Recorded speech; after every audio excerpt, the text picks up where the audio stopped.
நாங்கள் ஸ்டேஜ் ஏறும்போது சீக்கிரம் முடிஞ்சிடும், எல்லாம் கொஞ்சம் கொஞ்சமாக தான் பேசுவாங்கன்னு நினச்சேன். நான் நினச்சது ஏன்னா இவங்க ஷூட்டிங்கில் அவ்வளோவா பேச மாட்டாங்க, ஒர்க்கில் அவ்வளோவா பேச மாட்டாங்க. ஆனால் இவ்வளோ நேரம் பேசுவாங்க.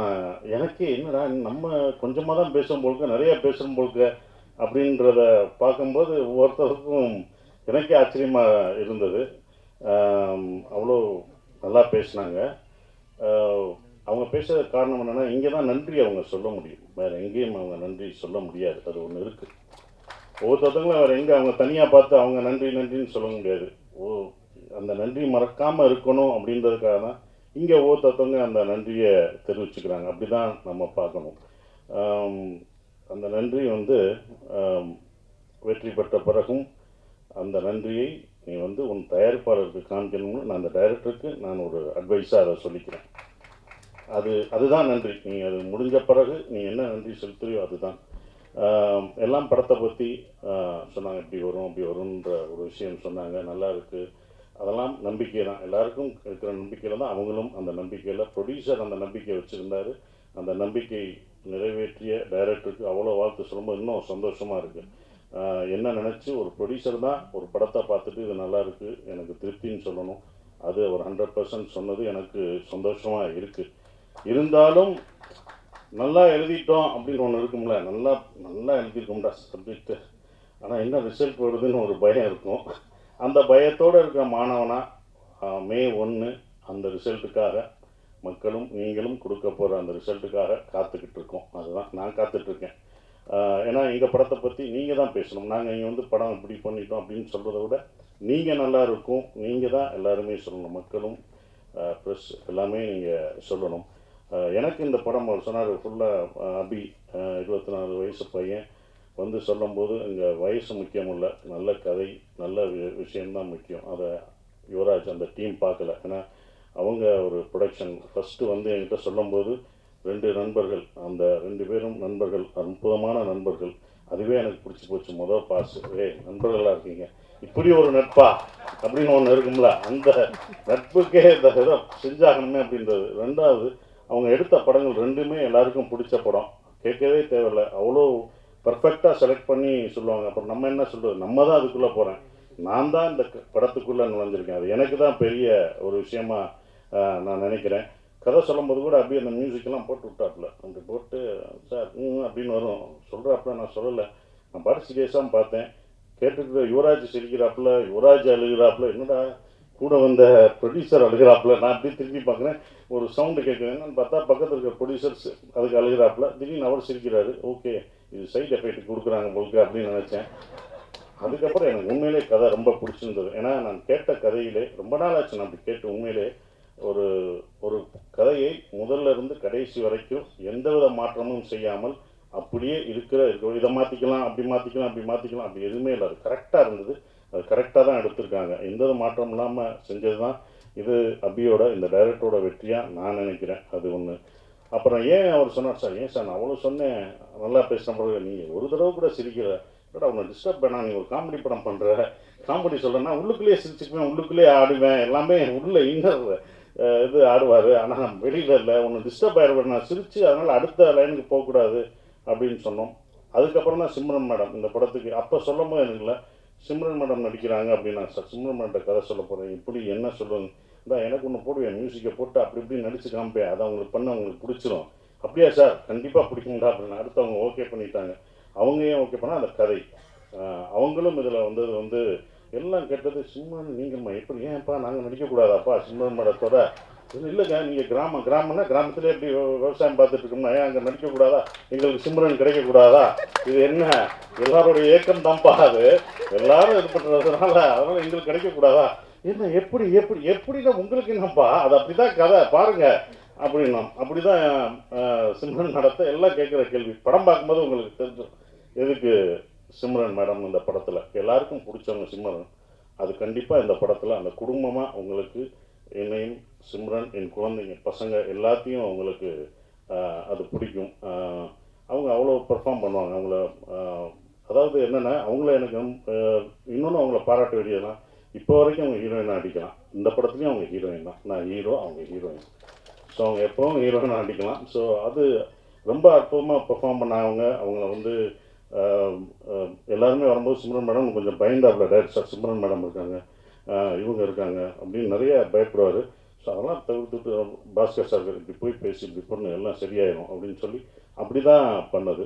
இந்த கதை ஏன் எனக்கு ரொம்ப பிடிச்சிருந்த ஒரு விஷயம் அப்படின்னா, இது வந்து ஈழத்தமிழர் பேசுகிற ஒரு இது. நான் வந்து பேசுகிறது வந்து ஸ்ரீலங்கன் தமிழ், ஈழத்து தமிழ் பேசுகிற ஒரு குடும்பம் இங்கே வந்து எப்படி சர்வே ஆகிறாங்க அப்படின்றது. இது பார்க்கும்போது உங்களுக்கு காமெடியாக தெரியும், காமெடியாக இருக்கும். எப்படின்னு யூஸ்வலாக ஸ்ரீலங்கன் படமோ ஒரு ஈழத்தமிழர் படங்கள் எடுக்கும்போதோ அது சோகமாகவும் கஷ்டமாகவும் தான் நம்ம பார்த்துருப்போம். இந்த படம் சந்தோஷமாக இருக்கும், உங்களுக்கு சிரிக்க வச்சுட்டே இருப்போம். ஆனால் உள்ளுக்குள்ளே உங்களுக்கு ஒரு விஷயத்தை சொல்லிக்கிட்டே இருப்போம், அவங்க வழிகளை. அதாவது ஒரு சந்தோஷத்தை, வலியை மறைத்து தான் சந்தோஷத்தை நம்ம கொடுக்க முடியும். அந்த வலிகளை மறைத்து இந்த குடும்பம் உங்களுக்கு சந்தோஷத்தை கொடுத்துட்டே இருக்கும். அப்படி தான் வரும். ஏன் அவங்க சந்தோஷம் கொடுக்குறாங்கன்னா, அவங்க அடுத்த ஜென்ரேஷன், அவங்க குழந்தைகளுக்கு, அந்த குழந்தைகள் நம்ம பட்ட கஷ்டம், நம்ம விட்டு வந்த உறவுகளையும் நம்ம தமிழையும் நம்ம விட்டுறக்கூடாது, நம்ம குழந்தைகளை சந்தோஷமாக வச்சுக்கணும்னு அவங்க வழியை மறந்து கொடுக்கக்கூடிய படமாக அது இருக்கும். அதுதான் அவங்க வழியை மறந்து அந்த குழந்தைங்களுக்கு சந்தோஷத்தை கொடுக்குறாங்க. உலகத்தில் உள்ள எல்லா தமிழரும், எல்லாருக்குமே பொருந்தும். எல்லா தமிழர்களுக்கும், உலகத்தில் உள்ள எல்லா ஈழத்தமிழர்களும் அவங்க பசங்க பார்க்கும்போது, இந்த படத்தை பார்க்கும்போது நம்மளுடைய கல்ச்சரையும் நம்மளுடைய தமிழும் மறந்துட்டு நம்ம இங்கிலீஷ் பேசிகிட்டு இருக்கோம். கண்டிப்பாக தமிழ் நம்ம மொழியை கற்றுக்கணும் அப்படின்ற ஒரு 10 பேர் வந்து அப்படி வந்து மாணவர்கள் வந்தாங்கன்னா, பசங்க வந்தாங்கன்னா, அதுதான் இந்த படத்தோட வெற்றியாக நான் நினைக்கிறேன். அது கண்டிப்பாக நடக்கும் அப்படின்ற அந்த நம்பிக்கை எனக்கு இந்த படத்து மேலே ரொம்ப ஸ்ட்ராங்காக இருக்குது. எல்லாம் நம்பிக்கை தான் இருக்குது. அது மாற்றும், உலகத்தமிழர்கள் எல்லாரும் பார்ப்பாங்க அதை அப்படின்ற நம்பிக்கை இருக்குது. அவங்க ஃபேமிலியோடு கூப்பிட்டு வந்து பார்ப்பாங்க. இங்கே உள்ள மக்களும் அவ்வளோ எல்லாத்தையும் கலெக்ட் பண்ணுவாங்க. ஏன்னா இங்கேருந்து போய் அங்கே கஷ்டப்படுற, அங்கே வழியாக வாழ்ந்துட்டுருக்கவங்களுக்கும் இந்த படம் ஒரு நல்ல, அவங்க சிரிக்க வச்சுட்டே தான் சொல்லுவாங்க. எங்கேயுமே அவர் வந்து இது பண்ண மாட்டார். பட் ஃபீல் குட் மூவியாக கண்டிப்பாக இருக்கும். அவர் சொன்னார் எப்படி இந்த படத்தை இது பண்ணேன்னு நான் கேட்கும்போது, அவருக்கு இன்ஸ்பயர் ஆனது தெனாலி படம். அதை அவர் சொல்ல மறந்துட்டார். தெனாலி படத்தை நான் இன்ஸ்பயர் பண்ணி தான் சார் இதை நான் எடுத்தேன். இந்த படம் பார்க்கும்போது உங்களுக்கு தெனாலி மொழி படங்களை ஞாபகப்படுத்தும் நம்புகிறேன் நான். அது கண்டிப்பாக இருக்கும். அப்படிப்பட்ட ஒரு படம் இந்த டூரிஸ்ட் ஃபேமிலி இருக்கும் அப்படின்றது. இந்த படத்தில் மலையாளத்திலேருந்து வந்திருக்காரு. அந்த மலையாள இதெல்லாம் மறந்து அழகாக என் மகனாக சூப்பராக பண்ணார். நான் உங்கள் கதை சொல்லும்போதே சொன்னேன், இதில் யாரும் நடிக்க மாட்டாங்க, எந்த ஹீரோ நீங்கள் போயிட்டு வா, எங்கே சுற்றி வந்தாலும் என்கிட்ட தான் வர முடியும். ஏன்னா இவ்வளோ பெரிய பையனா யாரும் எந்த ஹீரோ நடிக்க மாட்டாங்கன்னு நான் நினச்சேன். சில ஹீரோக்கள் நடிப்பாங்க, சிலர் நடிக்க மாட்டாங்க. அதுதான் அப்படி இது எனக்கு தான் இந்த கதை ஒழுக்கும் அப்படின்னு நினச்சேன். அப்படி வந்தால் மிதுன் சூப்பராக நடித்தான். பெரிய டைலாகு, நானும் அவனும் பேசுகிற ஒரு சீனு, அதில் வந்து ரொம்ப அற்புதமாக, நான் எதிர்பார்க்கவே இல்லை, இவ்வளோ சீன் இருக்குபடி என்னோடய டைலாக் இருக்குது, எப்படி பேசுவார் அப்படின்னு நினச்சேன். ஆனால் அற்புதமாக பேசி இது பண்ணிட்டாப்புல. படம் பார்க்கும்போது உங்களுக்கு தெரியும். இந்த படத்தில் யோகி பாபு சார் எல்லாமே இருக்காங்க, பெரிய ஆர்டிஸ்ட்லாம் இதில் இருக்காங்க. யோகி பாபு இருக்கார், நான் இருக்கேன். எல்லாமே இருந்தாலுமே அந்த குட்டி பையன் முள்ளியாக நடிக்கிறான். அவன் தான் இந்த படத்தில் காமெடியனே. உங்களை சிரிக்க வைக்க போகிறது அந்த பையன் தான். நாங்களாம் காமெடியன், நாங்களாம் கேரக்டர் ஆர்டிஸ்ட்டு, அவன் தான் காமெடியனாக இருப்பான். அது இது பண்ண மாட்டோம். அது கண்டிப்பாக அவங்க நிச்சயம் கொடுக்கும். அப்புறம் மியூசிக் ஷான் ரோல்டன், அது அவரோட நம்ம ஒரு படத்தில் நம்ம பாட கேட்டுக்கிட்டே இருந்தோம், அவரை பிடிக்க முடியல. அது ஒரு படம், ஒரு பாட வருவார், நான் ரொம்ப பிஸியாக இருந்தார், பாட முடியாதுனாங்க. ஆனால் இந்த படத்தில் எனக்கு 2, 3 எத்தனை வாய்ஸ் கொடுத்துக்கிட்டே இருக்காரு. இது பார்த்தாலும் அடுத்த படத்தில் ராஜ்மோகன் படத்துலையும் அவர் தான் மியூசிக்கு. வா வா நீ அப்போ விட்டல, இப்போ நான் பிடிச்சிட்டேன் பார் அப்படின்ற மாதிரி தான் இருந்தது. பட் ரொம்ப ஜாலியாக இருந்தது. நாங்கள் ப்ரொமோஷன் போடுறதுலாம் அவரும் நானும் அழகாக சேர்ந்து போயிட்டுருக்க ஒரு விஷயம். மோகன்ராஜ் எனக்கு ரொம்ப சந்தோஷமாக இருக்குது. ஈசனில் பண்ண மோகன்ராஜ் இந்த படத்தில் முழு பாடல்களும் எழுதியிருக்காரு.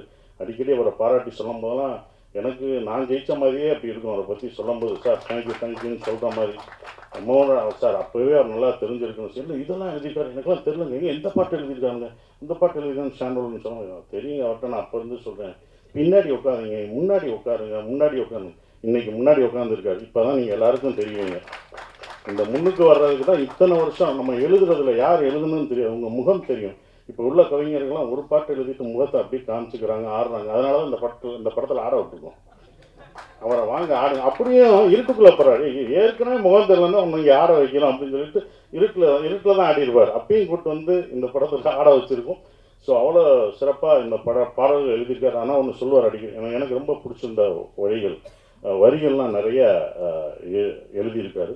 அந்த வரிகள் எனக்கு ரொம்ப பிடிச்சிருக்கு. சந்தோஷமாக நீங்கள் கேட்கும்போது ரொம்ப ஃபாஸ்ட் பீட்டாக இருக்கும், ஆனால் உள்ளுக்குள்ளே எப்படி வழிகள், சந்தோஷமான பீட்டை கேட்டாலும் வழிகள் இருக்கும், அப்படி தான் இந்த படம் இருக்கும். சந்தோஷமாக இருப்பீங்க உள்ள. அவங்களோட கஷ்டங்கள் சந்தோஷமான இந்த ஹாப்பி டேஸ்னுவாங்கள்ல, ஹாப்பி லைஃப், அந்த மாதிரி லைஃப் இஸ் பியூட்டிஃபுல், அன்பை போதிக்க போது இந்த படம். வெளியில் வரும்போது நீங்கள் அன்போடு வந்தாலே அதுவே எங்களுக்கு வெற்றின்னு நினைக்கிறோம். அஃப்கோர்ஸ் இவங்க எடுக்கிறாங்க இந்த படம் இன்னொன்றும் பர்சனலாக ஜெயிக்கணும். ஏன்னா அவங்க எடுத்த 2 படத்தோட இதோட ப்ரொடக்ஷன் காஸ்ட் ரொம்ப ஜாஸ்தியாக இருந்தது. நானே இப்போ என்னப்பா இவ்வளோ செலவழிக்கிறீங்க, வேணாம்ப்பா அப்படின்னு. இல்லை சார், இந்த படத்து மேலே எனக்கு நம்பிக்கை இருக்குது, இதை நல்லா பண்ணும் சார், நல்லா பண்ணும் சார், இவங்கெல்லாம் வரணும் அப்படின்னு சொல்லி அவங்க பண்ணது மறக்க முடியாத ஒன்று. அவங்களுடைய நம்பிக்கைக்கு இந்த படம் வெற்றி பெற்று அவங்களுக்கு என்ன செலவழிச்சாங்களோ அந்த காசு கொடுத்துட்டாலே எனக்கு ரொம்ப ஒரு ப்ரொடியூசராக நான் சந்தோஷப்படுவேன். அது வரணும், அப்போ தான் அது நல்லா இருக்கும்னு நான் நினைக்கிறேன். மற்றபடி இதை நீங்கள் தேட்டரில் May 1 படம் ரிலீஸ் ஆகுது, நீங்கள் பாருங்கள். நானும் உங்களோட சேர்ந்து அதை ரசித்து பார்க்குறேன். மறந்துடாதீங்க, நீங்கள் தான் உங்களோட ஆதரவை தரணும். May 1 மறந்தாமல் பாருங்கள். தேங்க்யூ. டைரக்டர் சார், சார், அதாவது பொதுவாக இலங்கையிலேருந்து அகதிகளாக இங்கே வர்றவங்க அகதி முகாமில் தான் இருக்க முடியும். நீங்கள் வெளியில் தனியாக வீடு எடுத்து தங்க வச்சுக்கிற மாதிரி ஏதாவது வச்சுருக்கீங்க? போலீஸ்லேருந்து தப்பிச்சு வந்த மாதிரி இருக்கா? கேட்கல சார். போலீஸ்லேருந்து தப்பிச்சு வந்த மாதிரி கதை எழுதிருக்கீங்களான்னு கேட்டேன் சார். அது நீங்கள் படத்தில் அதுக்கான காரணம் கரெக்டாக கொடுத்துருக்கோம். நீங்கள் அந்த படத்தில் ஏன்னா இப்போ சொன்னேன்னா அது ரிவீல் ஆகிடும், அது படத்தில் உங்களுக்கு அது ஜஸ்டிஃபை ஆகிடும் அந்த படத்தில். சசி சார், நீங்கள் சிம்ரனை பற்றி சொன்னீங்க, நான் ஏன் சிம்ரன் கூட நடிக்கக்கூடாது அப்படின்னு. அவங்களும் உங்கள் கூட நடிக்க ஒத்துக்கிட்டாங்க, கதை நல்ல இது. நீங்கள் அவங்கள்ட்ட பார்த்த வியந்த விஷயம் என்ன விஷயம்? அது ரொம்ப சொன்ன மாதிரி கொஞ்சம் ஒரு ஏஜாகவும் நடிச்சிருக்காங்க, அதை பற்றி கொஞ்சம் சொல்லுங்கள். நீங்கள் சிம்ரன் ரசிகரா? எடுத்தோன்னே எங்களை பற்றியெல்லாம் கேட்கல. நீங்கள் சிம்ரன் பாருங்கள், உங்களுக்கெல்லாம் சேர்த்து தான் நான் நடிச்சிருக்கேன். அதான் ஒன்று. அவங்களோட ஏன் ஒன்று ஓகே பிடிச்ச பர்ஃபெக்ஷன். அவங்க சூப்பர் பெர்ஃபார்மருங்க. அவங்க இப்போ வரைக்கும் ஹீரோயினாக நடிக்கிறாங்க. ஏன் அந்த பெர்ஃபார்மன்ஸ் தான். நீங்கள் ஏஜ் ஆகிடுச்சுன்னா சொல்கிறேன், அவங்களுக்கு வயசே ஆகாதுங்க, அவங்களுக்கு வயசே ஆகாது. அவங்க பெர்ஃபார்மன்ஸ் தான். இவர் சொல்லும் போதும் அந்த இலங்கை தமிழ் பேசும்போதும் எங்களுக்கு நாங்கள் ராமேஸ்வரத்தில் எடுக்கும்போது அவங்களோட கன்னத்தில் முத்தமிட்டால் ஞாபகம் இருக்கா?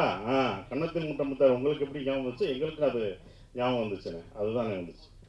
சார், சசிகுமார் சார், அதாவது இந்த படம் அகதிகளாக வெளில அவங்க அது டூரிஸ்ட் மாதிரி என்ஜாய் பண்ணுற மாதிரி காமிச்சிருக்கீங்களா? ஏன்னா இலங்கை அகதிகள்னாலே நமக்கு ஒரு இறக்கம் இந்த மாதிரி தான் ஏற்படும். இந்த படத்தில் டூரிஸ்ட் ஃபேமிலின்னு போட்டிருக்கீங்க, இலங்கை சப்ஜெக்ட்னு சொல்கிறீங்க இல்லையா? அப்போ அவங்க ஊர் ஊராக போய் இப்போ கனடா, அமெரிக்கா, நம்ம தமிழர்கள் கூட அப்படி இல்லை, எல்லா ஊர்லேயும் இருக்கிறாங்க. அதை தான் சொல்லியிருக்குது அந்த படம். எப்படி அகதிகளாக ஆனால் அவங்க துன்பத்தை வெளியில் காட்டிக்காமல் சந்தோஷமாக வாழ்ந்துட்டு இருக்காங்க அப்படின்ற மாதிரி. அது நீங்கள் படம் பார்க்கும்போது தான் அதை பார்க்கணும். ஏன் வந்தாங்க, என்ன டூரிஸ்ட்டுன்னு எதை மீன் பண்ணுறோம் அப்படின்றது நீங்கள் இப்போ ரிவீல் பண்ண முடியாது. நீங்கள் இப்போ எல்லாமே ஒரு லைட்டராக தான் சொல்ல முடியும். ரொம்ப நாங்கள் உணர்ச்சிபூர்வமாக இதை ரொம்ப இன்னும் சொல்ல முடியாது. சென்சார் இருக்குது, எல்லாமே இருக்குது உங்களுக்கு. அதனால தான் இதை ஒரு லைட்டராகவே அந்த படத்தை நாங்கள் சொல்லியிருக்கோம். அதே மாதிரி இப்போ டூரிஸ்ட் ஃபேமிலி ரிலீஸ் ஆகுது. நேற்று டூரிசம் பிளேஸில் அவ்வளோ பெரிய மனித தாக்குதல் நடந்திருக்குது காஷ்மீரில். அது நீங்கள் எல்லா மதமும் சம்மதம் அப்படின்னு அயோத்தியில் கூட நடித்து ரொம்ப எல்லாருக்குமே பிடிச்சிருந்தது. இந்த மாதிரி சூழலில் இந்த மாதிரி டூரிஸ்ட் ஃபேமிலி படம் வெளியில் வர்றப்போ உங்களோட கருத்து, அதாவது இதுலேயும் அன்பு தான் வலியுறுத்தணும்னு சொன்னீங்க. ஹியூமனிட்டி தாங்க எப்போதுமே அது முக்கியமான ஒரு விஷயம். நாங்கள் அதில் தான் நான் இந்த படத்துலையும் சொல்லியிருக்கோம், மனித இதில் தாக்கக்கூடாது, ஒவ்வொரு மனிதனும் யாராக இருந்தாலும் தாக்கக்கூடாது, தவறான ஒரு விஷயம். ஹியூமனிட்டி ரொம்ப முக்கியம். இதில் அன்பை போதிக்குது. இதெல்லாம் பார்க்கும்போது கொஞ்சம் மாறுவாங்கன்ற ஒரு நம்பிக்கை தான், அவ்வளோதான். வந்துட்டியா? இல்லை, கொஞ்ச நாள் முன்னாடி தக் லைஃப் ஆடியோ லான்ச் நடந்தது. அதில் பார்த்தீங்கன்னா உலக நாயகன் ஹிந்திலாம் பேச வரல, பொலிட்டிக்கல் ஆகிடும் அப்படின்னு சொல்லிட்டு இங்கிலீஷில் பேசணும்னு சொன்னார். ஆனால் இப்போ நீங்கள் சொன்னீங்க ஆங்கிலத்தை விட தமிழை கற்றுக்கணும்னு சொல்கிறீங்க. நீ அங்கே வம்புலுக்காது. இங்கே இது டூரிஸ்ட் ஃபேமிலி. ஏன்னா இங்கே டூரிஸ்ட் ஃபேமிலியை பற்றி தான் பேசணும். நீ இப்படி தான் எல்லாத்துக்கும் வாங்கி கட்டுற. உன்னை சிவராஜ்குமார் சாரும் உன்னை தானே கேட்டார். இவர் தானே அன்னைக்கு நான் கை தட்டினது நான் தான். அதுக்கப்புறம் வேற யாரோ சொன்னாங்களே, மொத்த கம்மி பரிசியா இங்கே பாரு. இங்கே இல்லைம்மா, இது டூரிஸ்ட் ஃபேமிலி. டூரிஸ்ட் ஃபேமிலிக்கு நீங்க தக் லைஃப் தான் மேடையில இது பேசுறீங்க. என்னுடைய கருத்து. என் கருத்தை தான் நான் சொல்ல முடியும். இது என்னன்னா ஆங்கிலம் கற்றுக்கணும், ஆங்கிலம் கற்றுக்க வேணாம்னு சொல்ல. இப்போ நான் என்ன சொன்னேன்னா, அங்கே உள்ள மாணவர்கள் ஆங்கிலம் கற்றுக்கிட்டு இருக்காங்க, ஆனால் தமிழை மறந்துட்டாங்கன்னு சொல்கிறோம். அதுதான் கமல் சார் தலைவரும் அதை தான் சொன்னார். ஓகேங்களா? அப்போ அவரும் அதை தான் சொன்னார். ஆங்கிலம் நீங்கள் கற்றுக்கக்கூடாதுன்னு சொல்லலாம், ஆங்கிலம் கற்றுக்கோங்க, ஆனால் தமிழையும் உங்கள் கலாச்சாரத்தையும் கல்ச்சரையும் மறக்கக்கூடாது. மொழி தானங்க நம்மளை அடுத்து இழுத்துட்டு போக முடியும். நம்ம மொழி அழிஞ்சிருச்சுன்னா, ஏன்னா என் கூட வந்த ஒருத்தவர் அவர் பையனோட வந்தார். அந்த பையன் இங்கிலீஷ் மட்டும்தான் படிக்கணும், பேசுகிறான், என்கிட்ட பேசிட்டேன்னா. அவன் எந்த தமிழ் படமும் பார்த்ததில்லை, ஒன்லி இங்கிலீஷ் மட்டும்தான் பேசிகிட்டு இருந்தான். அப்போ அவர் ஃபீல் பண்ணி சொன்னார், நாங்கள் எங்கள் நாட்டை விட்டுலாம் எங்களோட நாட்டை விட்டு வந்துட்டோம், ஆனால் அவன் வந்து இதை தான் கதைச்சி கொண்டு இருக்கான் அப்படின்னு சொல்லிட்டு இருந்தார். இதை மட்டும் கதைச்சிட்டு இருக்கான், இங்கிலீஷ் மட்டும்தான் கதைச்சிதான், அடுத்த கல்ச்சர் தெரியலன்னு. அவங்க பார்க்கணும், அவங்களுக்கு ஆல்ரெடி ஆங்கிலம் தெரியுதில்ல, ஆனால் தமிழ் உன்னுடைய மொழியை கற்றுக்கோன்னு சொல்கிறதுக்கான ஒரு விஷயமா தான் நான் நினைக்கிறேன். சசியண்ணா, ஆனால் இங்கே தொடர்ச்சியாக வந்து ஏஜ்டாகவே நடிக்கிறீங்க. உங்கள் கருத்து வரவங்களை வந்து உங்களுக்கு ஏஜ் தான் கேட்குறாங்களா, இல்லை இதுக்கப்புறம் வந்து நீங்கள் ஹீரோஸாக பண்ண போகிறீங்களா? ஆனால் ஏஜ்னா கமல் சார் அப்பயே இது பண்ணிட்டாரு. இது அப்பயே கமல் சார் படங்கள் கடல் மீன்கள்லாம் பார்த்துருக்கீங்களா? நான் பார்த்துருக்கேன். நாயகன் பார்த்தீங்களா? கடல் மீன் எல்லாமே அப்படி தான். ஏன்னா இப்போ எந்த நடிகரும் இந்த பையனை அப்பாவை நடிப்பாங்களா? நடிக்க மாட்டேன். நானும் நடிக்க மாட்டேன்னா இப்படி ஒரு படத்தை நான் மிஸ் பண்ணுறேன்னா? இந்த படத்தை நான் கொண்டு போகிறது ஒரு 5 பேர். அயோத்தி படம் பார்த்துட்டு, அவங்களுக்கு தெரியும் அயோத்தி படம் பார்த்து அயன் பதர் யாராவது நடிப்பாங்களா? நடிக்க மாட்டாங்க. ஏன்னா சண்டை கிடையாது, எதுவும் கிடையாது, சும்மா வண்டி ஓட்டணும், கடைசி ஒரே ஒரு வார்த்தை தான், அதுக்கு தான். அயோத்தி பார்த்துட்டு கவர்மெண்ட்டில் ஒரு இதே போட்டாங்க, எனக்கே அது தெரியாது. ஒருத்தவங்க நான் ஒரு ஃபங்க்ஷன் போகும்போது அந்த ஆஃபீஸர் சொன்னாங்க, கவர்மெண்ட்டில் சார் உங்கள் அயோத்தி உங்களுக்கே தெரியாமல் ஒரு நல்லது பண்ணியிருக்கீங்க, என்ன கவர்மெண்ட்டில் ஆர்டர் என்ன போட்டிருக்காங்கன்னா, இந்த இறந்தவங்களை கொண்டு போகிறதுக்கு இத்தனை சர்டிஃபிகேட் இருக்குல்ல, அதெல்லாம் ஈஸி பண்ணிட்டாங்க, 1 லட்சமோ 2 லட்சமோ அவங்களுக்கு மானியம் கொடுத்து இத்தனை பேர் இருக்காங்க, உங்களால் 500 பேர் உங்களுக்கே தெரியாமல், அவங்க சொல்கிறாங்க உங்களுக்கே தெரியாமல் 500 பேர் பயனடைஞ்சிருக்காங்க, நீங்கள் நல்லது பண்ணியிருக்கீங்க 500 குடும்பத்துக்குன்னு சொன்னாங்க. இது எனக்கு தெரியவே இல்லை. இது ஒரு 2 வருஷம் கழிச்சு தான் எனக்கு தெரியுது. இது ரொம்ப சந்தோஷமாக இருந்தது. அப்போ இந்த மாதிரி ஒரு படங்கள்லாம் நடிக்கிறதுக்கு நீங்கள் என்ன 70 வயசு தாத்தா வேஷம் போட்டாலும் போட்டுருவேன், அவ்வளோதான். நம்ம வேஷம் போட தானே வந்திருக்கோம், அதுதான் நம்ம வேலை. திடீர்னு காலேஜ் பையனா அடுத்த படத்தில் காலேஜ் பையனா நடிக்க வைப்பாங்க, காலேஜ் பையன். அப்போ ஏன் காலேஜ் பையன் நடிச்சுன்னு கேட்பீங்களா? கேட்க முடியாது. நான் ரிப்பேன்ட்டுறேன், அதுக்கு தான் அது, அவ்வளோதாங்க. சசி சார் இங்க ஐயோ என்னண்ணே, இல்லை, சென்னை வந்து எல்லாரையும் வாழ வைக்கிற அன்னை. நீங்க மதுரையிலிருந்து சென்னைக்கு வந்து இங்க வந்து எஸ்டாப்ளிஷ் ஆயிட்டு திரும்பவும் வந்து ஊருக்கே போய் பழப்பு நடத்துறீங்களே, என்ன காரணம்? அப்புறம் இந்த இயற்கை விவசாயத்தை மேற்கொண்டு வர்றீங்க, அதுக்கு என்ன காரணம்? அதுக்கப்புறம் வந்து ஸ்டுடியோ ஒன்று நீங்களும் சமுத்திரக்கனியை கட்டுறது தான் முன்னாடி சொன்னீங்க. இந்த 3 கேள்விக்கு வரிசையா பதில் சொல்லுங்க. இது வேணாம், ஒரு கேள்விக்கே ரொம்ப ஆனால் முதல் கேள்வி வந்து சென்னையில் வந்து இது பண்ணுறோம், என் சொந்த ஊர் அதானே, என் வீடு அதுதானே, டெல்லிக்கு ராஜானாலும் பள்ளிக்கு பிள்ளை தானே, என் ஊருக்கு தானே நான் போக முடியும். ஸோ என்னுடைய ஊர் என்னுடைய இடம் அப்படின்றனால நான் அங்கே போயிட்டேன். அது விவசாயம் அங்கே இருக்குது, என்னுடைய குடும்பம்லாம் அங்கே இருக்கனால நான் அங்கே போயிட்டேன், வேறு ஒன்றும் இல்லை. இது இங்கே வந்துட்டாங்க, என்ன இருந்தாலும் அங்கே தானே நான் போகணும் அப்படின்றதில் அங்கே இருந்தோம். சென்னையில் அந்த நானும் சம்திங் கரெக்டாக உங்கள்கிட்ட சொன்னோம், ஒரு ஸ்டுடியோ கட்டணும், கண்டிப்பாக அது பண்ணுவோம். அதற்கான வேலைகள் ஒரு இடம் வந்து அது ஃப்யூச்சரில் நாங்கள் கட்டலாம்னு யோசிச்சிருக்கோம். அது பண்ண இடம் அங்கே வந்து எல்லா இதையும், ஏன்னா இப்போ நாங்கள் அங்கே போயிட்டோமே, இதையும் எடுத்துகிட்டு போயிட்டோம்னா எடிட்டிங்கு டப்பிங் எல்லாம் எடுத்துப்போம், ஈஸியாகிடும். அதுதான் அது பண்ணுறோம். சரி சார், இந்த படத்தில் ஒரே நிமிஷம் மணி சார், இந்த படத்தில் ரொம்ப முக்கியமாக ஒரு விஷயம் வச்சுருக்கீங்க, வல்வெட்டித்துறை அப்படின்னு ஊர்லேருந்து அந்த ஃபேமிலி வருது வச்சுருக்கீங்க. அந்த வல்வெட்டித்துறை எவ்வளோ வரலாற்று முக்கியத்துவம்னு எல்லாருக்கும் தெரியும். இந்த ஈழத்தமிழுடைய வழியை வேதனைகளை தமிழ் சினிமா சரியாக பதிவு பண்ணிக்கணும்னு நினைக்கிறீங்களா? நாங்களாம் ஃபேஸ்புக்லேயோ சோசியல் மீடியாவில் ஏதாவது போட்டால் கூட பிளாக் பண்ணியிருக்காங்க, அது பேர் போட முடியல, ஃபோட்டோ போட முடியல, அதுக்கான வாய்ப்பே இல்லை. அதை பற்றி என்ன நினைக்கிறேன் சார்? பதிவு பண்ணலை சார், பண்ணவும் முடியாது சார். நீங்கள் ஃபேஸ்புக்கில் போட்ட லெட்டருக்கே இப்போ பிளாக் போடுறாங்கன்னா, படமாக நாங்கள் எடுத்தால் கட்டு தான் போடுவாங்க. ஸோ அப்போ அது முடியாது. ஏன்னா அதை இந்த மாதிரி படங்கள் மூலம் தான் கொஞ்சம் கொஞ்சமாக லைட்டர்வே எடுத்துகிட்டு தான் வர முடியும்.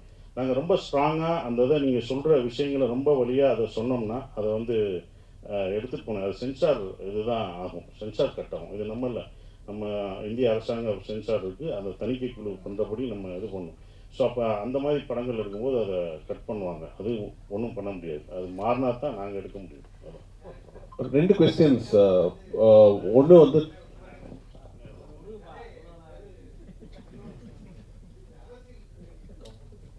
சார் இதில் இல்லை இது வந்து தெனாலி படம் கமல் சார் படத்துலேருந்து பார்ட் 2 பண்ணலான்ற மாதிரி எனக்கு ஒரு முன்னாடி ஒரு ஐடியா இருந்துச்சு. ஸோ நான் அந்த ஐடியா நான் வச்சுருந்தேன். அதுக்கப்புறமேட்டு நான் முதல் படமாக ஒன்று பண்ணும்போது நான் இதை ஆரம்பித்தேன் எழுதுறதுக்கு. பட் இது வேற ஒரு கதையாக மாறிச்சு. ஸோ இதோட ஐடியா ஹோல் ஐடியா அப்படி தான் கிடச்சிது எனக்கு. அண்ட் இது அரசியல் பேசியிருக்கோன்னு கேட்டிங்கன்னா, நாங்கள் அரசியல் பேசணுன்ற ஒரு விஷயத்தில் இது வந்து படத்தில் வந்து நாங்கள் இதெல்லாம் பேசணும் அப்படின்றதெல்லாம் நாங்கள் பேசல. ஆனால் அரசியல் இல்லாத ஒரு படம் இல்லைன்னு நினைக்கிறேன் நான். அந்த விஷயத்தில் நாங்கள் என்னென்ன இந்த கதையே உங்களுக்கு ஒரு விஷயம், உங்களுக்கு வந்து மேலோட்டமாக சில விஷயங்கள் உங்களுக்கே சொல்லிட்டு வந்துகிட்டே இருக்கும். ஸோ நாங்கள் அரசியல் பேசணும், வாங்க இதில் வந்து பேசலாம் அப்படின்ற மாதிரி நாங்கள் இந்த படத்தில் எதுவுமே பண்ணல. ஒரு ஃபீல் குட் ஃபேமிலி ட்ராமா, ஒரு சந்தோஷமாக பார்க்குற ஒரு படமாக தான் நாங்கள் எல்லாமே பண்ணியிருக்கோம்.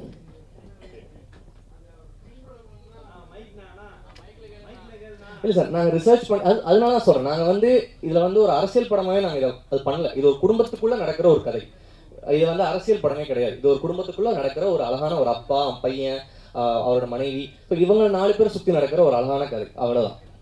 டைரக்டர் சார், உங்களுக்கு தான் question and there's also question to the producer. 2 questions. உங்களுக்கு முதல் கொஸ்டின் கேட்குறேன்.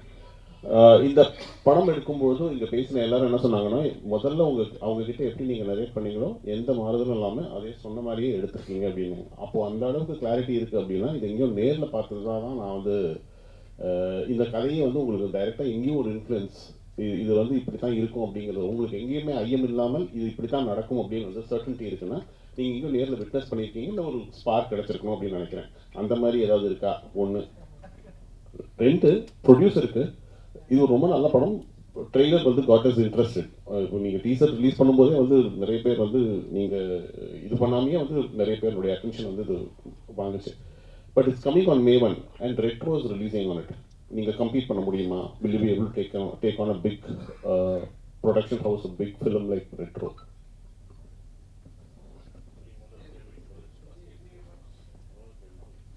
சார், முதல்ல விஷயம், இது உலகம் ஃபுல்லாக இது நடந்த ஒரு விஷயம்தான். இது வந்து ஒரு குடும்பத்தை பற்றின ஒரு கதை கிடையாது. இது உலகம் ஃபுல்லாக நடந்துகிட்டு இருக்க ஒரு விஷயம்தான். இன்ஃப்ளூயன்ஸாக எனக்கு நிறைய விஷயங்கள் இருக்குது. எனக்கு பர்சனலாகவே சில கனெக்ஷன்ஸ் இருக்குது. அண்ட் இன்னொரு விஷயம் என்னன்னு, சாரி அடுத்து என்ன கேட்டீங்க நீங்கள்? இல்லை சார், ஆக்சுவலி உங்களுக்கு தெரியும், இப்போ வந்து இல்லை சார், என்னென்னா இப்போ வந்து ஓடிடி இருக்கிறதுனால இப்போ நம்ம டிசைட் பண்ணுறதே இல்லை சார் டேட்ஸ்லாம். இப்போ வந்து நார்மலாகவே இப்போ நம்ம ஒரு சர்டைனான ஒரு கம்பெனிக்கு படம் கொடுத்துருக்கோம்னா அவங்களோட ஸ்லாட் இருக்கும். லைக் இப்போ அந்த ஒரு நிறுவனம் படத்தை வாங்கியிருக்காங்க, அந்த நிறுவனத்தை வந்து மே கடைசியில் அந்த படம் ஓடிடியில் வரணும், நாங்கள் அந்த மாதிரி தான் சைன் பண்ணி கொடுத்துருக்கோம். ஸோ அதனால் எங்களுக்கு வேறு வாய்ப்பு இல்லாமல் தான் சார் பண்ணுறோம். ஸோ வந்து காம்படேட் பண்ணுன்ற எண்ணங்களே இல்லை, ஏன்னா அது மிகப்பெரிய படம். ஸோ நாங்கள் ஒரு படம் பண்ணியிருக்கோம் சார். இதுதான், வேறு எந்த ஒரு காம்படிஷன்ன்ற ஸ்பேஸ்க்கே இடம் இல்லை சார். இது என்டையராக வந்து ஒரு வேறு வழி இல்லாமல் எங்களுக்கு இந்த டேட் தான் அவைலபிளாக இருக்குது. அதனால தான் சார் இந்த படத்தை நாங்கள் பண்ணுறோம் டேட்டில், வேறு எதுவும் இல்லை. அண்ட் வந்து நீங்கள் இன்னொரு கேட்டிருந்தீங்க, இந்த படம் வந்து உண்மை அந்த மாதிரி இருக்கா சார். நார்மலாகவே என்னென்னா, எல்லாருமே வீட்டை விட்டு வரும்போதோ ஊரை விட்டு வரும்போதோ வந்த ஒரு, இப்போ நான் ஒரு எக்கனாமிக்ஸ் கிரைசிஸ் ஸ்ரீலங்காவில் இருந்துச்சு, அந்த டைமில் ஒரு ஃபேமிலி அங்கேருந்து வெளில வரும்போதும் அங்கே அந்த குடும்பம் வந்து இங்கே என்ன ஃபேஸ் பண்ணுறாங்கன்ற சில விஷயங்களை பதிவு பண்ணியிருக்கோம். இப்போ அது வந்து ஸ்ரீலங்கா இல்லைனா கூட நீங்கள் ஒரு சொந்த ஊரை விட்டு வர ஒரு ஃபேமிலிக்குமே அது கனெக்ட் ஆகும் சார். நீங்கள் அந்த மாதிரி அரசியல் படுத்தப்படுறதுக்கான விஷயங்கள், ஒரு கான்ட்ரவர்ஷியலான விஷயங்கள் எதுவுமே நாங்கள் அட்ரஸ் பண்ணப்படல. இங்கேருந்து தமிழ்நாட்டிலேருந்து இங்கேருந்து தமிழ் மக்கள்கள் அங்கே போய் லண்டன்லேயோ இல்லை சிங்கப்பூர் மலேசியாவில் இருப்பாங்க, அவங்கள பற்றியும் இருக்கும். ஜென்ரலான ஒரு டாபிக் தான் அது. இந்த ஸ்ரீலங்கன் பேஸாக நாங்கள் வச்சுருக்கோம். அதுதான், அதுவும் ஸ்ரீலங்கன் தமிழில் பேசி நாங்கள் வச்சுருக்கோம். அந்த தமிழ் பேசுகிற போதும் அது ஒன்று இருக்குது. அது அந்த தமிழை வந்து எல்லாருக்கும் புரிகிற மாதிரியும் இருக்கணும். அது ஒன்று பேஸாக ஃபுல்லாக ஸ்ரீலங்கன் தமிழில் பேச வேணாம், அப்படி ட்ரை பண்ணோம். இல்லை அது ரொம்ப இங்கே உள்ளவங்களுக்கும் புரியணும் அப்படின்றதுக்காக தான் எல்லாருக்குமான படமாக இது இருக்கும். எல்லா குடும்பத்தில் உள்ள எல்லாருக்குமான படமாக இருக்கும். குடும்பத்தோடு பார்க்க வேண்டிய ஒரு படமாக இது கண்டிப்பாக இருக்கும். டைரக்டருக்கு ஒரு கொஸ்டின். ஆக்சுவலி இந்த ரெஃப்யூஜியா வராங்க இல்லையா, ஸோ அவங்களால ரெஃப்யூஜியா வர்றவங்க வந்து ஈவன் அவங்களோட குழந்தை இங்கே பிறந்தா கூட அவங்களால ஆதார் ஐடி எடுக்க முடியாது. எத்தனை வருஷம் ஆனாலும் அவங்க இங்கே ரெஃப்யூஜியா மட்டும்தான் இருக்க முடியும். பட் இதில் அந்த படத்தில் வந்து ஆதார் ஐடி எடுக்கிற மாதிரி இருந்துச்சு. ஸோ இன்கேஸ் அது ஃபோர்ஜரியாவே இல்லை, அது படம் பார்க்கும்போது தான் தெரியும். அந்த மாதிரி எதுவும் நீங்கள் நினைக்கிற அந்த விலங்கமான விஷயம்லாம் நாங்கள் கரெக்டாக கவர்மெண்ட் சட்டத்திட்டப்படி தான் நாங்கள் இந்த படத்தை எடுத்துருக்கோம். இல்லாட்டி அவங்க கட் பண்ணியிருப்பாங்க, அது பண்ணியிருக்கோம். ஆனால் என்ன, என்னோட பர்சனலாக ஒன்று இருக்குது, நான் சொல்கிறது அது இவங்க சார்ந்ததில்லை. இந்த மாதிரி அகதிகளாக இங்கே இருக்கிறவங்களுக்கு இத்தனை வருடங்களாக இருக்காங்க, வேலைக்கு போகிறாங்க, எல்லாமே இருக்காங்க, அவங்களுக்கு உரிமை கொடுக்கலாம், குடியுரிமை கொடுக்கலாம்ன்றது என்னோட ஒரு விஷயம். இந்த படம் பார்த்துட்டு அப்படி ஒன்று நடந்துச்சா, நான் அயோத்தி பார்த்துட்டு ஒன்று நடந்துச்சுன்னு சொன்னேன் பார்த்தீங்களா, அது மாதிரி இந்த படம் பார்த்துட்டு அப்படி ஒன்று நடந்துச்சுன்னா, கவர்மெண்ட் அப்படி ஒன்று பண்ணுச்சுன்னா முதல் சந்தோஷப்படுறதும் நானாக தான் இருப்பேன். ஏன்னா வெளிநாடுகள்லாம் அவங்களுக்கு குடியுரிமை பெற்றுட்டாங்க, இங்கே அது நடந்துச்சுன்னா போதும். இதை நான் நிறைய ஸ்டேஜ்லேயும் அவங்களுக்கான விழாவுக்கு போகும்போதும் நான் அதை சொல்லியிருக்கேன். ஸோ அந்த கருத்து கரெக்டாக வந்துச்சுன்னா சந்தோஷம். டைரக்டர் சார், யாரோ ஒருத்தர் ஏன் வரல ஏன்னாங்க அவங்க மேனேஜர் வந்தார், அதான் கேட்டேன். அவங்க லண்டனில் அங்கே மாட்டிட்டான், வர முடியல. அதனால் ஸோ அதனால் அவங்க லண்டனில் இருந்தாலும் அங்கே விசா அந்த பிரச்சனைகளுக்கு கரெக்டாக இங்கே வர முடியல. அதனால் எங்களை விட்டுட்டு ஃபேமிலி டூர் போயிட்டாங்க, நாங்கள் போய் சேருவோம் இனிமேல். கரெக்டு, ஜெயிச்ச உடனே நல்லா போடுச்சுன்னா கூட்டு போங்க லண்டனுக்கு. டைரக்டர் சார், லாஸ்ட் ஒன்று ட்ரெய்லர்ல வந்து ஒரு புலி காட்டி ஒரு சின்ன சிம்பல் இருக்கும். புலிகள் பற்றியும் இந்த படம் பேசுமா? இல்ல சார், இது அதை பத்தி பேசுற படம் கிடையாது. நாங்க வேற ஒரு சில விஷயங்களுக்காக சில விஷயம் காட்சிப்பட்டோம். அது புலி இந்த இதில் தான் வச்சிருக்கோம், அந்த இதுதான். அது அதை பற்றியெல்லாம் பேசாது. என்னன்னா அது சென்சார் கட்டு, அது நீங்கள் படத்தில் வராது. அது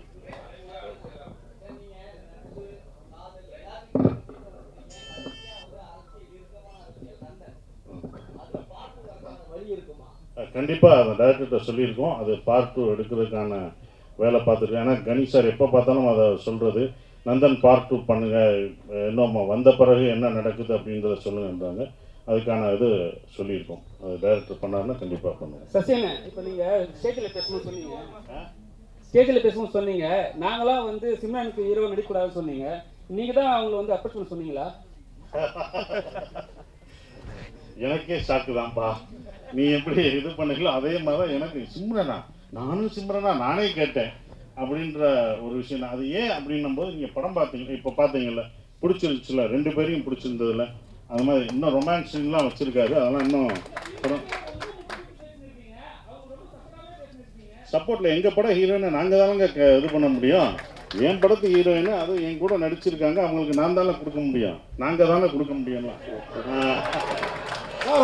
அதே மாதிரி சிம்ரன் கூட ஜோடி, என்னங்க சிம்ரன் இல்லாம சிம்ரன் கூட ஜோடி. ஆனால் 2 பசங்க சில சமயத்தில் குடும்பத்தில் நம்ம பசங்களே நம்ம கொஞ்சம் இடைஞ்சலாக இருப்பாங்க. அந்த மாதிரி ஃபீல் பண்ணீங்களா எங்கேயாவது?